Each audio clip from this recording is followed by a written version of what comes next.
Hi, I'm Sean Glaze, author of Staying Coachable, and the best advice I ever got was to surround yourself with great people and make sure you listen a whole lot.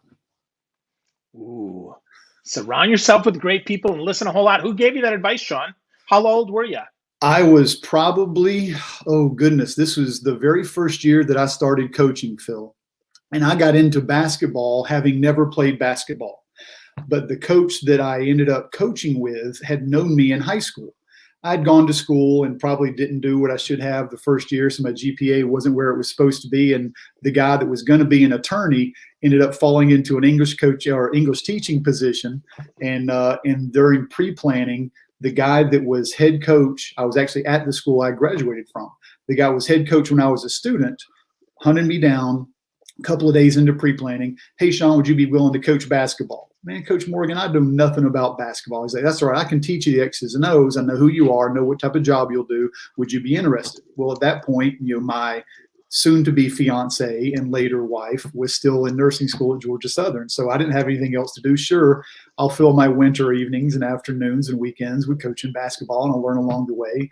And that started what was over 2 decades of just loving locker rooms and competition and camaraderie, and obviously connection and the leadership stuff that I came to pick up, having been a varsity basketball coach and starting out as a 9th grade guy who didn't know much of anything. And Coach John Morgan, who has since passed, was a fantastic mentor who really did a great job of leading a program and really building, wasn't very strong with the X's and O's, which is what I've convinced myself early on was so darn important. But he was great with people, and he was great with organizing and all that it took to kind of put together what is a basketball program. And he was one that, again, if you put good people around you and you're willing to listen, you're going to have some success. And that's something I never forgot. That's so interesting. You don't have to know the X's and O's in order to be a great coach, in order to put together a great program. That's so interesting, right? And by maybe not know, but yeah, I mean, of course, you got to understand the basics of it. But I mean, you don't have to be an expert. So, Sean, that is very contrary, though, to what so many say. They say, you know what? If you're not an expert at what you do, right? So those who can do, those who can't teach. And I know, like you do, that is BS. So talk to me about how you overcame that, man, because that that started my journey, and I sought. Once I decided I was going to do something, you want to be really good at what you're going to do. And again, you got to be willing to be bad long enough to get better. But along the way, think about your first clients. I think about my first classes and my first teams and how bad I was as a teacher and as a coach and what you have to learn along the way. But I convinced myself, because I didn't have the X's and O's knowledge, because I wasn't familiar with the technical side of the game. That's where I poured all of my energy and all of my effort. And I think that's a lot of times what leaders do is they focus so much on strategy, on tactics, they end up missing the cultural side and the connection side that allows that strategy to succeed. And that obviously is what eventually I came around to, because I face planted for a few years as a coach, because I was so intent on building that backlog of knowledge and doing the research and going to the clinics and spending time putting together the technical side that I had obviously come in completely ignorant of. But that was really to the neglect of stuff that later in my career and now with different teams and organizations I really focus on, which is what is the culture allowing your strategy to do. Wow, that's fun, man. So I remember my freshman basketball coach. In fact, I lived in his house in Florida here, funny enough. So I totally, Gary's now one of my dearest friends in my life, right? Gary Wandrish, one of my early coaches that had a huge impact on me. So, Sean, this book, though, Staying Coachable, has some fictitious players in it, right, and a fictitious parent. Or is that you and your son? I mean, tell me about this. Well, the book, and I'm very excited. The book is coming out October 28th. Just got the proofs in, so really excited to be able to hear that very, very soon with audiences and those that have been inquiring.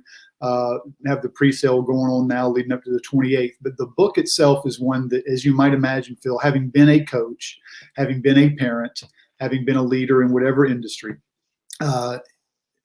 one of the most challenging and frustrating things as a leader, as a parent, as a coach, is to have somebody that you see potential inside of, that you know could be if only. And sometimes you talk to players about, man, if you just had a consistent motor, man, if you just played hard, and if you just, whatever that if you just is, and they didn't always appreciate and apply that advice or that encouragement or that technical coaching because they'd already convinced themselves they were good enough, or maybe it was uncomfortable to do something different. And what I noticed is going from coaching, which obviously is where you see it early on, is in athletics, but going from coaching to then working with organizations and companies and teams and leaders, you realize how consistently that ends up translating into the workforce. And people as employees and coworkers who aren't as coachable and end up basically sabotaging their success and limiting themselves by building a ceiling of sorts because they weren't willing to admit that need and to appreciate those that were able to pour into them, if only they hadn't already been too full of whatever ego or assumptions that they kind of brought to the table. And hopefully this is something that, you mentioned the characters. Obviously, it's a fictional work. It is a leadership parable. Huge fan. I know you're very familiar with Bob Berg, and The Go-Giver is fantastic. And obviously, John Gordon with some of he's done a tremendous job. So in that same vein, it is a story that carries within it, hopefully, 4 really powerful nuggets of a process to, obviously, individually, we all need to be coachable and to stay coachable. But then maybe some things that we can share with those on our team that will make them a little bit more apt to accept some of the coaching that we're wanting to provide. Awesome. Yeah, I love the fact that it's a parable. Again, your parables are fantastic, Sean. I really enjoy them. I would put them up there with Bob and Pat Lencioni and Farber's books. I mean, they're really, really strong, man. I really enjoy them. And this is no different. It's super easy to read, which I really love. I mean, I sat down, I read about 8 pages, and then the kids distracted me, and then I read the rest. I read the rest. Well, again, you had not just parenting, but you had the homeschool stuff going on for a few days. So I know you've had an unbelievable full plate. So to be able to tackle what you do in addition to being able to get through the book. And I really appreciate you saying that. It is, again, hopefully an engaging story. And my wife likes this one better than the others. I think it has a little bit more of an emotional edge to it as you get kind of towards the end. But I think this one that I'm very much proud of and can't wait to be able to get it in the hands of people that I know will benefit from the story and the takeaways. Absolutely. Absolutely. So 4 big lessons here. Let's talk a little bit about them because I think they're both simple and hard, right? I love that. I mean, that's, and the way that you set up each one of them with a visual metaphor. I mean, I could just see you on stage with the audience walking through each of them really, really well. So let's talk first about one that most say they have, right? That motor, if you will, that hunger to get better, that hunger to be coachable. Talk to me about that one, Sean, because I might argue that's the one that if you don't have that, you got nothing. So talk to me about hunger. Oh man, well, I just got through not long before I had finished writing this and going into all the production and publication process. I just gotten through reading James Clear's Atomic Habits. And there we go. Fantastic book, obviously, bestseller, and he does a tremendous job and love his writing insight. But one of the things that I was thinking to myself as I was reading through, and he does a tremendous job of giving, again, talking about the triggers and what leads to reestablishing some habits. And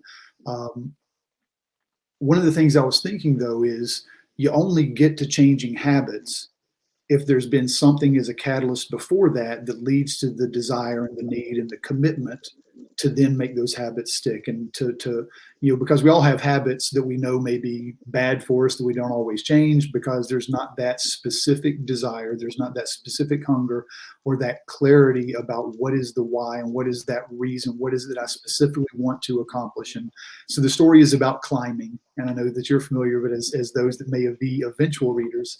It uses the metaphor of climbing and mountain climbing, obviously, in terms of what are those challenges, because we're all presented with mountains, and that first mountain is one that if we surmount it, it's only an invitation to the next mountain.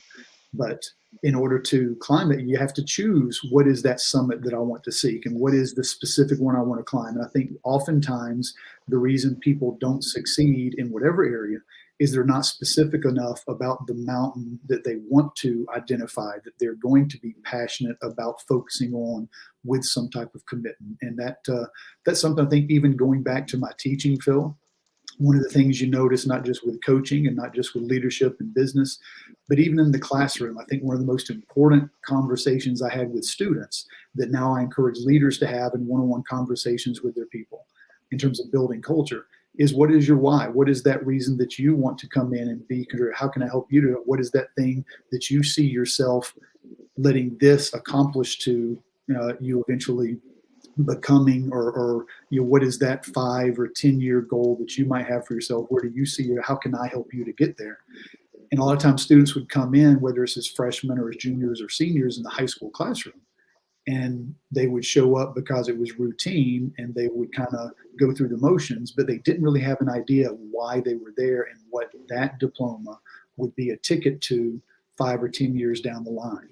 And so I think sometimes having that specific idea of what is it that you want and what is it that you're wanting to really chase. Again, vague desire inspires vague efforts. And so the more specific you can be, I think the more likely you are to accomplish whatever it is you set out for. So that's interesting. The what and the why being very specific, especially as we're, maybe it's the first time that we're doing something, or maybe we don't ever see any representation of someone who's done more than we had. My little town, Sean, I'll tell you, there was never, not that I was ever going to make it in the NBA. I'm short and very slow, like a snail. But I wanted, I want to play pro baseball, and I was pretty good, but I never saw anybody that made it to the big leagues. Mm-hmm. And so my why was smaller. It was, to make the all-star team, and I did. That was the whole what and the why, right? To, so that I could, be seen as a star and be, Mm-hmm. that was my hunger there. But how do we help inspire kids or even adults that Right. are like, wow, hey man, that's great that Sean and Phil want to be CEO. They have seen people that are CEOs. So how do we help them see what's possible when maybe they haven't seen what's possible? I think that is such an important question, because no matter where we're at, there's always a next.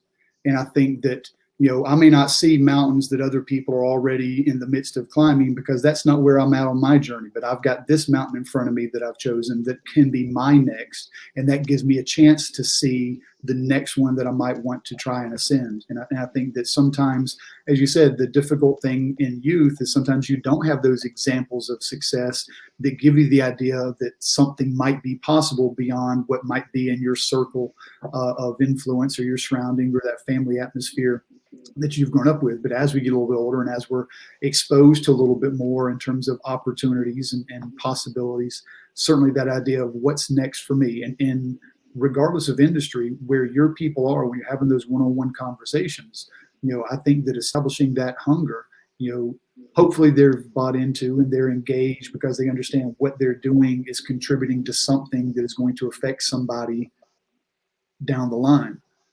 But specifically for them, what is it that they're hungry for? What is it that they desire? What is that next thing for them where I can help them to show up excited that next day, so that it's not just them contributing to something, but us hopefully helping them to grow so that they see what's available for their next. What is that mountain that they're wanting to climb? And we all, again, in the midst of our jobs, it might be, as you see in the story, it might be that challenge of, learning a new, online platform. CRM system, yeah.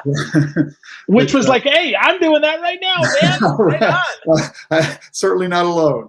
But I do. I think that that's a huge part is recognizing that no matter who or where we are, we've all got a next. We've all got something that might be a challenge. And we all sometimes need that encouragement to imagine it's available to us if we'll just commit to that climb, that there's always going to be resources and support available. Yeah. So what if there's not, though, Sean? What if there's not anybody inside an organization that can help coach us? How do we stay coachable when the coaches absent, or there isn't one available. Oh, and I think that's a really easy, and I don't want to use the excuse word because I don't want people to get turned off from, oh, well, Sean doesn't understand my circumstances.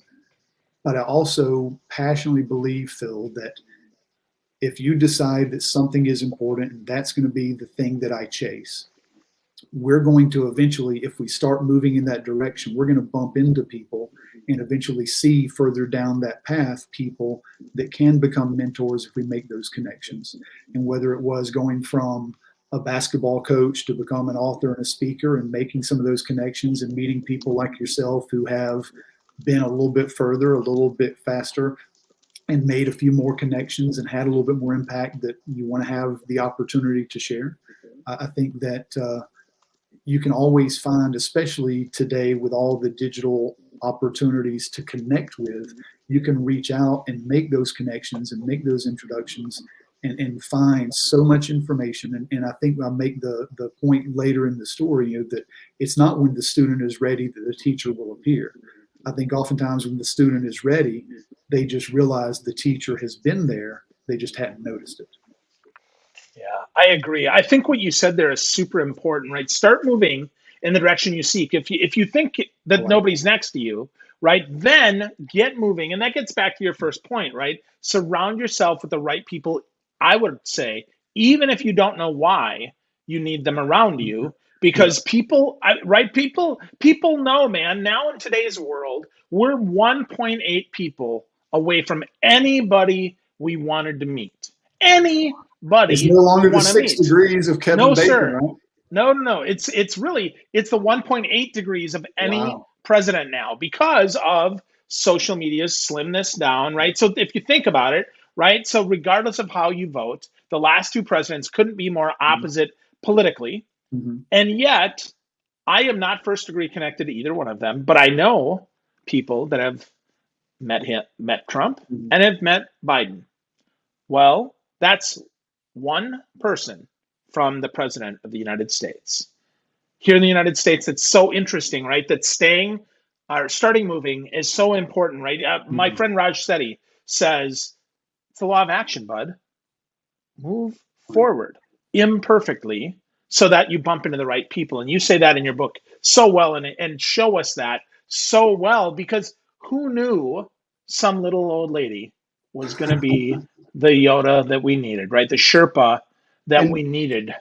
And you mentioned that, and I think that even as the story begins, I think that's maybe an unconscious part of, when the dad takes his son on a trip to maybe have some difficult, inspiring conversations that might be a catalyst to the son beginning to open his eyes and become more coachable. It wasn't the father, but just the action and the commitment to begin to take some type of action and make some type of movement opens the door for other things that you don't suspect might happen to come into play. And absolutely. Yeah, so that's something that I think that we all are in control of, making that commitment to action. And again, you can't steer a parked car, right? You can always make adjustments, but until you start moving, you can't necessarily begin to steer and change and adjust momentum that action prefers to provide. Yeah, make that commitment to action because you can't steer a parked car. It's so good, man. So good. So let's go deeper on the other ones. We're not going to hit all four today, Sean, but I think one that gets overlooked a lot of times is one that I'm working on myself, and that's humility.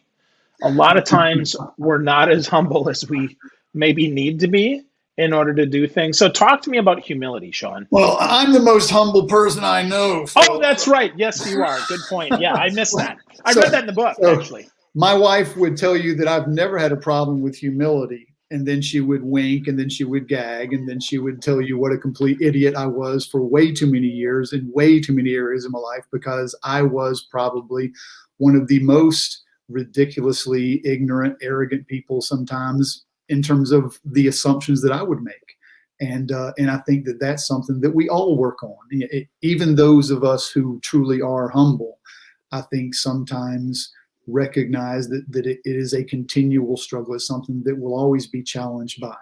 And that said, I think it's a huge part of being willing to accept coaching and to appreciate. And there's part in the book where you go from the need for hunger and the questions that lead to identifying what is that thing that we want to be the catalyst that inspires us to begin to take action, and then to be honest about where we are and what are those numbers that we need to pay attention to, and to be clear and not let kind of the positive filters or neglect of reality to keep us from acknowledging where we're at and the gap between where we are and where we need to be.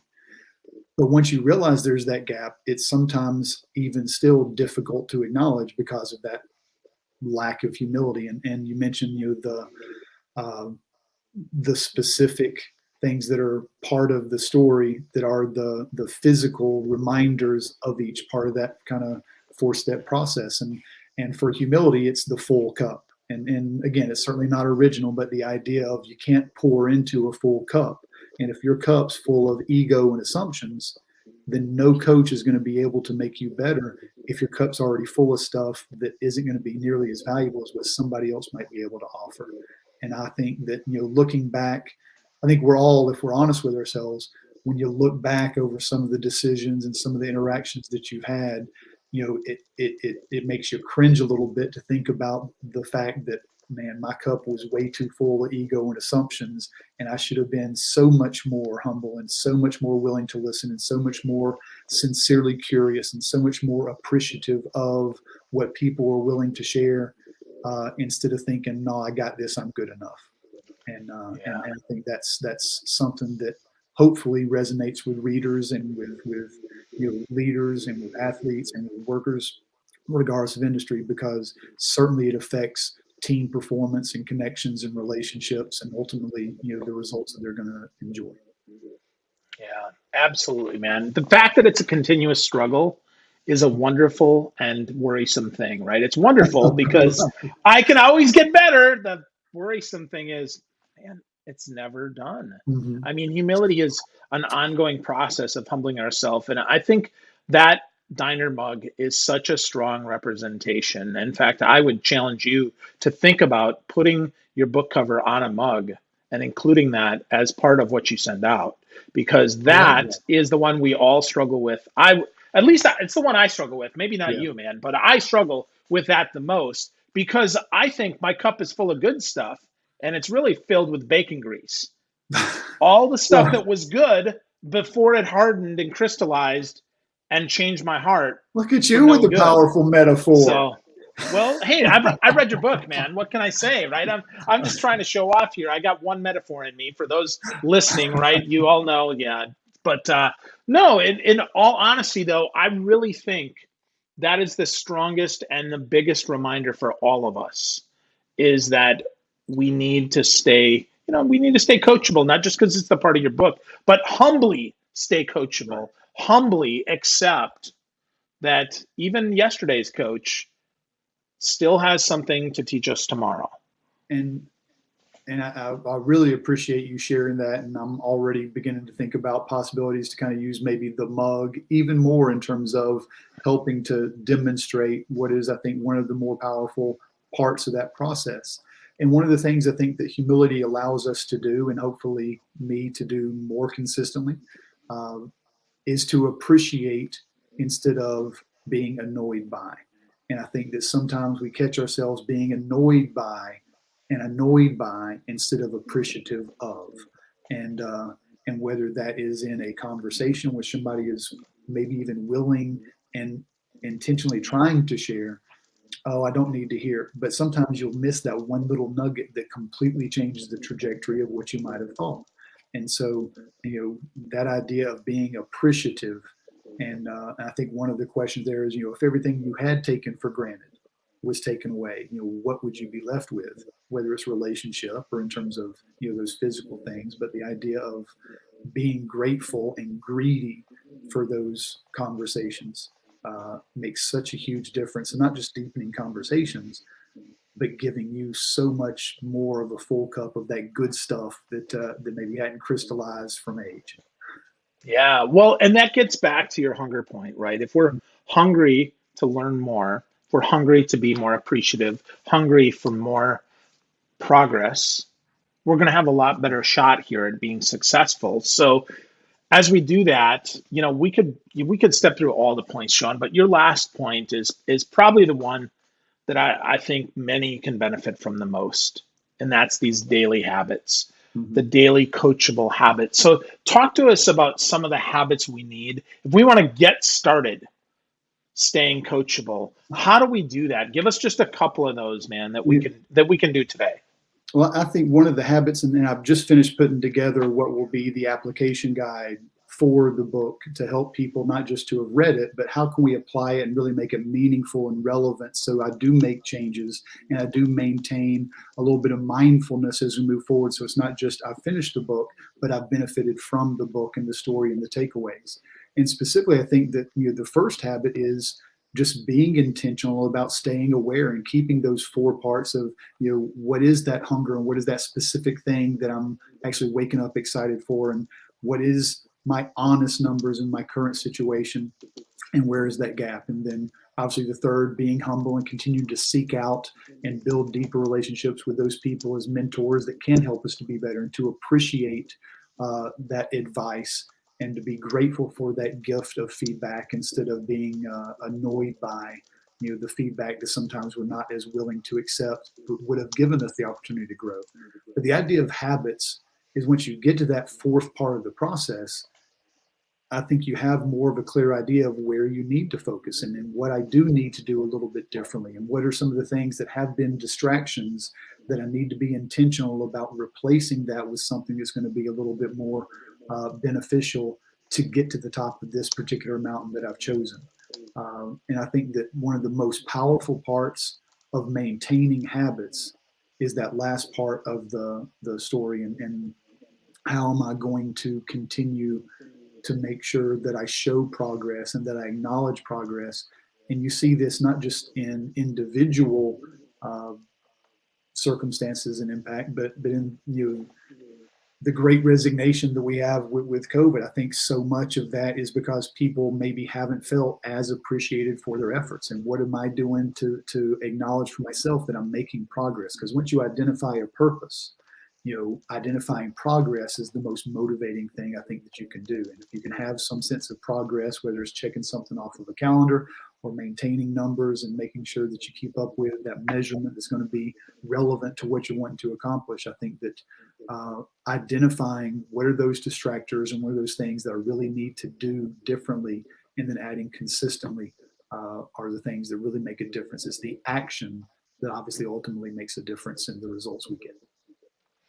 I love that, Sean. Being intentional and specific about your hunger, being honest about where you are right now, and then seeking out those people that can help us and appreciating their gifts of feedback and the gift of progress is so valuable, Sean. That's great stuff, man. I love that you also gave us an application guide, that you're going to do more stuff like that. Absolutely. I mean, you've got so much here that can help us. And I know you've got so much even more. So folks, if you're listening to this, if you're watching this and you're like, oh my gosh, I gotta copy this book. The book is Staying Coachable. This is Sean Glaze, Glaze. If you want to get to know more about Sean, go to greatresultsteambuilding.net. Check out his book, get a copy, learn the 4 pieces of staying coachable, and you will see your success soar. Sean, as always, man, you made me smarter, you made me better, and I appreciate you so much, man. Thanks for helping me stay coachable, brother. Absolutely thrilled to be on. Thank you so much for having me, Phil. Really hopeful I was helpful for your audience. If ever I can be of any service to them, leading teams or working on improving, making a little bit more positive or powerful team cultures, know that I would be thrilled to offer whatever resources that I can. And again, Great Results Team Building, you can actually sign in for the toolbox, and there's all kinds of stuff available for leaders to use. But very much appreciate the opportunity to share Staying Coachable. I'm really excited about the impact it's going to have. Yeah, I am too, Sean. I so appreciate your time. Folks, thanks for listening. Thanks for watching. Now go out and stay coachable.